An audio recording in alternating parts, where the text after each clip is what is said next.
Apro la porta della stanza e lì mi sono trovata davanti un uomo incappucciato, e quindi insomma c'è stato un momento proprio di shock e di spavento. Penso che tuttora ho lo stomaco chiuso a pensarci. 1° maggio, Monica, come ogni venerdì, insieme alla figlia di 12 anni, dorme dalla zia che ha appena perso il marito per farle compagnia. Verso le 22:30 madre e figlia salgono in camera mentre la zia rimane in salotto. Cominciano a sentire alcuni rumori fino a quando la donna si alza dal letto per controllare. Quindi l'uomo ci ha spintonate dentro e ci ha praticamente spinte nel letto, chiuso subito la luce e quindi l'abbiamo visto per pochissimi secondi e ci ha puntato una pila in faccia proprio per insomma anche limitare un po' la nostra visuale. Un'altra persona è scesa giù al piano terra dove c'era la zia. Ovviamente ho sentito le urla della zia, la zia mi chiamava di continuo: Monica, Monica, vieni giù, aiutami, e io cercavo di dirle che mi stavano tenendo in stanza e non saprei quantificare quanti minuti siano passati, ma per me sono stati tantissimi.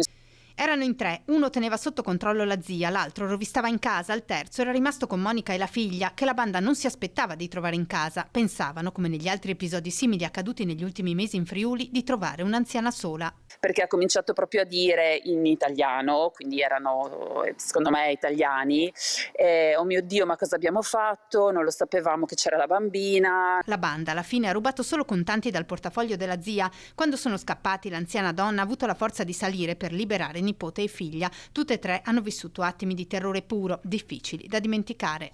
Ho chiamato immediatamente la polizia e poi l'ambulanza per la zia e soprattutto anche per mia figlia, perché era completamente sotto shock dall'avvenimento. Io non me la sento più di dormire lì perché insomma facevo fatica anche a dormire poi a casa, insomma lo shock è stato molto forte, insomma avevamo paura anche mia figlia, insomma siamo dovuti andare da uno psicologo esperto di traumi, soprattutto per la piccola, insomma a 12 anni ha subito uno shock, tuttora insomma ha paura di notte, i rumori, chiudiamo tutto, anche noi a casa, e ha ancora questa ansia un po' appena viene buio, quindi sì, la zia vuole restare comunque lì, ma adesso abbiamo messo in sicurezza insomma tutta la casa, abbiamo i guardiani serali, di notte vengono i guardiani a fare tutti i giri.